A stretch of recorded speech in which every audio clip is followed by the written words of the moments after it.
Tension, بے چینی اور ڈپریشن تب ہوتے ہیں جب ہم دوسروں کو خوش کرنے میں اپنی زندگی گزار رہے ہوتے ہیں۔ زندگی کی مصیبتیں کم کرنے کا بہترین طریقہ یہ ہے کہ اپنے آپ کو مصروف کر لیا جائے۔ ہم پرندوں کی طرح ہوا میں اڑنا اور مچھلی کی طرح پانی میں تیرنا تو سیکھ گئے ہیں، بس اب یہ سیکھنا باقی ہے کہ زمین پر انسانوں کی طرح کیسے رہیں۔ دنیا میں 3 خوبصورت ترین جگہیں ہیں: خانہ کعبہ، روضہ رسول اور ماں کی گود۔ تمہاری پریشانیاں تمہاری بے ادبی اور ناشکری سے جڑی ہوئی ہیں۔ دعا کے وقت آنکھوں کا بر آنا قبولیت کی سب سے بڑی دلیل ہے۔ لوگوں پر ایک ایسا زمانہ آئے گا کہ روپے کے بغیر کوئی چیز کام نہ دے گی۔ اللہ کو زبان اور دل سخت ہونا پسند نہیں، اس لیے اللہ نے ان دونوں کو بغیر ہڈی کے بنایا ہے۔ جب عقل مند بوڑھا ہوتا ہے تو اس کی عقل جوان ہو جاتی ہے، اور جب جاہل بوڑھا ہوتا ہے تو اس کی جہالت جوان ہو جاتی ہے۔ ہم لوگ نیک بننا نہیں، صرف نیک دکھنا اور نیک کہلانا چاہتے ہیں، اور یہ منافقت کا سب سے اعلیٰ درجہ ہے۔ جب رب راضی ہونے لگتا ہے تو بندے کو عیبوں کا پتہ چلنا شروع ہو جاتا ہے، اور یہی اس کی رحمت کی پہلی نشانی ہوتی ہے۔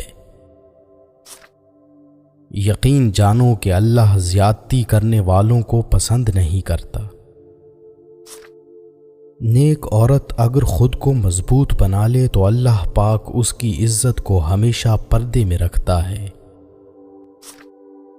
جن گھروں کے فیصلے عورتیں کریں، بربادی ان کا مقدر ہوتا ہے۔ عورت کھلونا نہیں ہے، وہ اللہ کی بنائی ہوئی ایک خوبصورت نعمت ہے جو موت کی گود میں جا کے ایک زندگی کو جنم دیتی ہے۔ صبح کی نیند انسان کے ارادوں کو کمزور کرتی ہے۔ منزلوں کو حاصل کرنے والے کبھی دیر تک سویا نہیں کرتے۔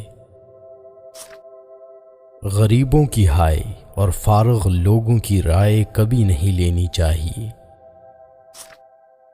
اس دن تمہاری سب پریشانیاں ختم ہو جائیں گی، جس دن تمہیں یہ یقین ہو جائے گا کہ ہر کام اللہ پاک کی مرضی سے ہوتا ہے۔ اگر رزق عقل و دانشوری سے ملتا تو جانور اور بے وقوف بھوکے مر جاتے۔ درخت سے گرنے والا کوئی بھی پتا ایسا نہیں جس کا اللہ کو علم نہ ہو۔ پتہ ہے اللہ کو منانا بہت آسان ہے، ایک سجدہ اور چند آنسو، اور بس وہ 2 جہانوں کا بادشاہ راضی ہو جاتا ہے۔ فضول گفتگو سے 2 قسم کے لوگ ہی بچ سکتے ہیں، ایک جس میں علم کی کثرت ہو اور دوسرا جس میں ذکر کی کثرت ہو۔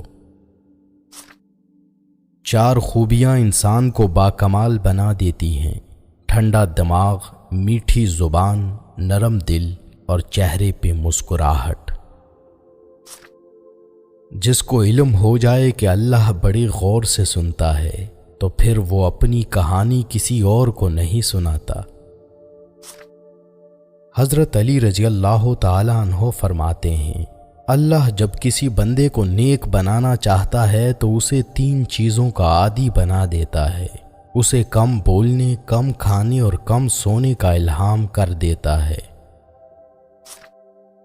ہمیشہ خوش رہا کریں، کیونکہ یہ بہترین انتقام ہے ان لوگوں سے جو آپ کو اداس دیکھنا چاہتے ہیں۔ مرد کی سب سے بڑی بدصورتی اس کی خالی جیب ہوتی ہے۔ زندگی میں کسی بھی انسان کو اتنا قریب مت کرو کہ وہ آپ کو معمولی سمجھنے لگے۔ اللہ جب انتظار کے ذریعے آزماتا ہے تو شیطان دعا نا قبول ہونے کے وسوسے تمہارے دل میں ڈالتا ہے۔ جو لوگ غصے کو پی جاتے ہیں اور دوسروں کے قصور کو معاف کر دیتے ہیں، ایسے لوگ اللہ کو بہت پسند ہوتے ہیں۔ الحمدللہ کہنے کی عادت ڈالیں، اللہ شکر گزاروں کو بہت پسند کرتا ہے۔ اخلاق کبھی نہیں ہارتا اور تکبر کبھی نہیں جیت پاتا۔ اللہ پاک ایسا وقت بہت جلد لائے گا جب تم اپنی آنکھوں سے اپنے لیے معجزے ہوتے دیکھو گے۔ سہنے والوں کو اگر صبر آ جائے تو کہنے والوں کی اوقات 2 کوڑی کی رہ جاتی ہے۔ کسی کے دل میں محبت پیدا کر کے اسے چھوڑ دینا اسے قتل کرنے کے برابر ہے۔ انسان جس سے سب سے زیادہ محبت کرتا ہے اللہ اسی کے ہاتھوں سے توڑتا ہے، اور جلد ہی آپ کا رب آپ کو اتنا دے گا کہ آپ خوش ہو جائیں گے۔ جس کو تم سے سچی محبت ہوگی وہ تم کو فضول اور ناجائز کاموں سے روکے گا۔ وہ آزماتا بھی ہے اور نوازتا بھی ہے، اس کا ہر انداز بہت خوبصورت ہے، کیونکہ وہ رحمان بھی ہے اور رحیم بھی ہے۔ پانی حد سے بڑھ جائے تو طوفان بن جاتا ہے، انسان حد سے بڑھ جائے تو شیطان بن جاتا ہے۔